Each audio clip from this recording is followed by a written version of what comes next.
Bryson DeChambeau has just won his second US Open in 4 years and is on top of the world right now, having the most impressive major record for any golfer so far this season. However, he's never been this impressive throughout his entire career, and that got me thinking, how good was Bryson before he started hitting the ball a mile? Bryson was, just like honestly most of the top guys in pro golf, one of the standout youngsters for his age while growing up. I don't know of any other 14-year-old that's better than Bryson at this point in time. He won small tournaments and made a name for himself, but not the way we know his name today. It wasn't for a big hitting and bold personality, but rather for his scientific and analytical style of play. At about 15 years old, Bryson was inspired by one of the most dense books I've ever seen, The Golfing Machine, The Computer Age Approach to Golfing Perfection, which is an incredibly difficult read talking about the geometric workings of the golf swing. It seems crazy to me that a teenager could find something like that exciting, but hey, there's a reason Bryson was winning youth tournaments while I was getting a 1 on my AP Physics test. But as he made his way through the junior ranks, Bryson didn't exactly blow his competition out of the water by any means. He wasn't playing up several age groups like Tiger, and he didn't have his entire country talking about him like Rory had. He was just another great young player that had the potential to go pro. However, his coaches and mentors saw his obsession for the game, for studying the golf swing, and that love of competition, and knew that he could be great, but there's a lot of kids that look that good that young. It's just that most people don't know how that'll translate when it gets to the biggest of stages, but Bryson would make his first of many jumps to the top when he accepted a scholarship to Southern Methodist University in Dallas, Texas to play Division I golf while studying physics and mathematics. There, as you can imagine, Bryson honed his golf skills and continued to be one of the best in the competitions he competed in while figuring out things about the golf swing rarely ever looked at before. It was there where he first began experimenting with one-length irons, something that Bobby Jones had done in the past as well, and also where Bryson would win his first substantial titles as a golfer. In 2015, Bryson became the 5th man in history to win both the NCAA Championship and US Amateur in the same year. 3 of the other guys to do it, by the way, were Jack Nicklaus, Phil Mickelson, and Tiger Woods. Not too bad company to be in. But it wasn't just his winnings, his ability on those biggest of stages that brought him so much attention. It was his one-length irons, his flat cap looking like Ben Hogan and Payne Stewart, and the fact that he submerged his golf balls in Epsom salt. He was different than a lot of other golfers, and that only became more clear to people as his personality and reputation began to grow as well. Following Bryson's 2015 NCAA victory, he was unable to defend his title as a member of the SMU athletic department was involved in a bit of a scandal. However, DeChambeau was able to really break onto the scene of the top golf tournaments in the world. He competed in the 2015 US Open, was a runner-up in the Australian Masters, and then went on to be the low amateur of the 2016 Masters, where he actually was in sole second place behind playing partner Jordan Spieth until a triple bogey on 18 during the second round. DeChambeau responded to all of that success by immediately turning pro, joining the group that so many of his coaches had said he was destined for his entire life, becoming a professional golfer on the PGA Tour. But taking a look at his game, it wasn't particularly special relative to the rest of the tour.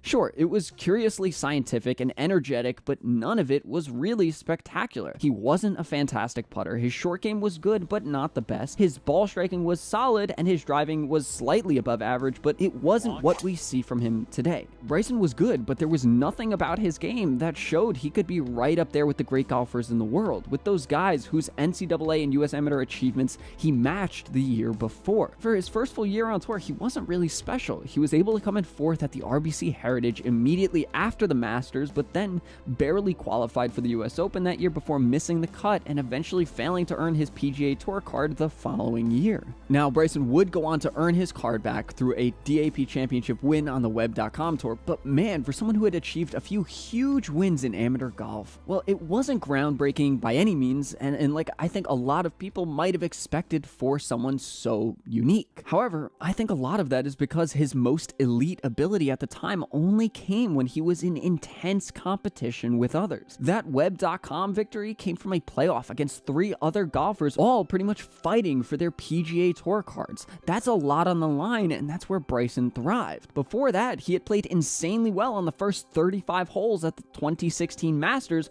alongside the leader, Jordan Spieth. all the attention was on him, and he was just one stroke back going into that 18th hole on Friday. And before that were the NCAA and US Amateur Championships, both basically match play or playoff-like setups where the pressure is going to be on. His golf was inherently good, but not elite unless he was in an intense situation. This year, Bryson earned his spot on tour, but in these weekly tournaments, Bryson wasn't very good. Instead of competing with all of the best guys in the spotlight, Bryson was fighting to make it to Saturday every single week and failing a lot. From January to the beginning of July, Bryson competed in 18 events on the PGA Tour, missing the cut or withdrawing from 13 of them. He wasn't even an average PGA Tour golfer, and at 23 years old, well, that's okay, but for someone who had about as hot of a finish to an amateur career as humanly possible, well, it wasn't looking good for the rest of his career. In mid-2017, he even went on a streak of 8 missed cuts in a row, but there was one thing Bryson could latch onto to give him hope for the future. Going into the end of July, Bryson had 3 straight top 26 placements before turning in his first professional win at the John Deere Classic, driving past leader Patrick Rogers on Sunday to win by 1 stroke, actually holding off a firing Wesley Bryan while he was at it. Bryson had won finally, but it was in relatively normal conditions compared to most PGA Tour wins. He was 25th that week in driving distance, 33rd in driving accuracy, and 10th in putts per green in regulation. He didn't blow anyone away with one particularly fantastic part of his game. It all came together and helped him come up clutch on Sunday with a 65. Bryson, you are a PGA Tour winner. How's that sound? Oh, it's incredible. I've been waiting for this moment for a long time. Even though I'm 23, I've been trying to get out here for quite a while, and was able to actually get out here pretty quickly, and then just to be able to win at 23 is just incredible. I hope there's many more. Throughout that entire year, Bryson had been experimenting with his game a little bit, and with different technologies trying to better himself, making him more competitive on tour, even going to a side saddle putting style. But with all of these changes came a lot of inconsistency in his game, but that's pretty normal, especially for great players. Journalists love to talk about the several swing changes Tiger dove into throughout his prime that actually hurt his game for a little while before figuring it all out eventually and then becoming Tiger Woods yet again. When it comes to that obsession to constantly change something to try and be perfect or to figure everything out as much as possible, well, Bryson DeChambeau was very much so the same, and through each of the next few years, there were several instances where we could see that. But moving into 2018, DeChambeau did calm his tinkering a bit, and with it came much more consistent play. He only missed 2 cuts while winning 3 events and coming in the top 10 9 times. All the while, his uniquely Bryson moves grabbed the spotlight more than anything else. He used an augmented reality helmet in front of fans to prep for a tournament, got his green reading protractor revoked by the PGA Tour, and received plenty of criticism for his very public antics. But that doesn't mean there weren't instances where he was his own worst enemy. Bryson's tinkering took a toll on himself during the Open Championship, where he threw his clubs all over the range after requesting to have it stay open for him late at night to figure out his swing, and the public saw all of it. Bryson did a lot of weird things, made curious decisions, and became very hateable for many people in the process. There were still some guys who defended him, but it was hard to do so considering the most of the stuff we saw about Bryson were when he was doing those things so differently than everyone else with his golf game, or acting out a bit when things went wrong. I'm sure that happens to a lot of golfers, having a certain reputation created about you by the PGA Tour, because the PGA Tour only presents so few things about each one of them,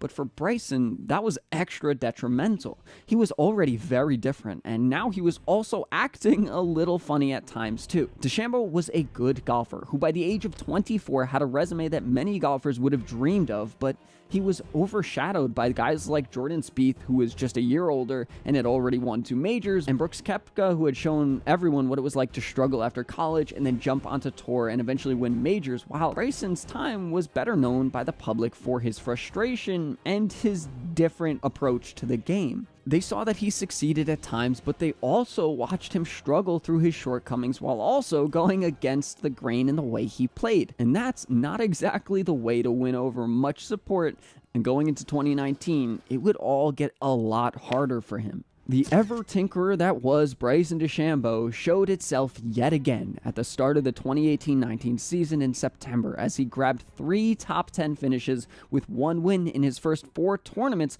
before losing all of that consistency in February and falling into this weird void where he couldn't quite find his footing again. But this time we really got to see him struggle. With Bryson slowly becoming one of the most well-known names in golf, more cameras followed him and caught his frustration, giving Twitter and the media several moments of weakness for DeChambeau. He had always been a passionate and curious player, and for many people, that's what made him so interesting. But Bryson didn't have the best control of that passion, and that reared its ugly head a lot. In 2019, Bryson was not bad by any means, but he wasn't great, not winning a single time and missing several cuts in the process. However, it wasn't his golf that year that stole the headlines. In the spring of 2019, Brooks Koepka was commenting on the pace of play issue on the PGA Tour when he just so happened to mention Bryson DeChambeau as one of the key contributors to it, and that started a several month-long development where Bryson's game was very scrutinized, criticized, and dissected, justly or unjustly, for the way he plays the game, but pretty much everyone was watching him at the time. He defended himself fairly, but something was clear.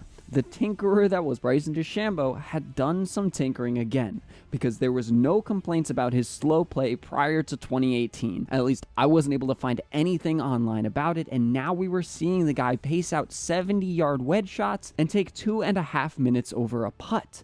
I'm going to speculate here, as I tend to do in my videos, for better or for worse, and say his frustration in his game was very much so shown in his actions here. Maybe it was indecision or confusion or nerves, but something was going on with Bryson that he couldn't solve. But whatever it was, it reflected poorly on the scientist, and his game didn't really prove any of the haters wrong. But at the end of the year, well, something clicked in this guy's head. Before 2020, Bryson's ranking on tour in driving distance looked like this: 45th in the 2016-17 season with 299.5 yards, 25th in the 17-18 season, 305 yards, 34th in the 18-19 season at 302 yards, and then this is what he did in 2020. First, 322 yards. Some sort of eureka moment slammed into Bryson's head in February of 2020 because he went from ranked 15th in driving distance at the Waste Management on February 2nd to 1st in driving distance at the WCG Mexico on February 23rd. Oh yeah, and with his newfound distance, he nearly won, losing by a single stroke to Patrick Reed because of a bogey on 17.